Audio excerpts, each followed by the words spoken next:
కొన్ని సందర్భాలలో మనమే ప్రశ్నించుకుంటాం, ప్రారంభిస్తాం. దేవుడు మనకు ఎడబాటు అయిపోయాడా? ఆయన కార్యాలు మన కుటుంబంలో ఎందుకు చూడలేకపోతున్నాం? ఎంత ప్రార్థన చేసినా దేవుడు ఎందుకు ఉత్తరం ఇవ్వట్లేదని ఒక ప్రశ్న మన జీవితంలో మిగిలిపోతుంది.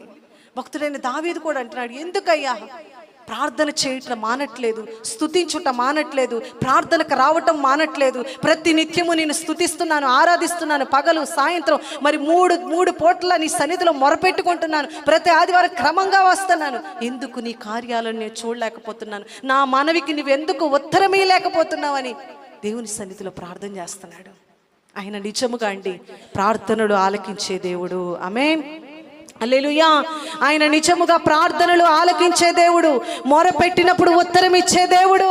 తగిన కాలమందు తగిన సమయమందు ఆయన గుప్పిలి విప్పి ప్రతి జీవి కోరికను ఆయన తృప్తి పరచగలిగిన దేవుడు. ఆమేన్.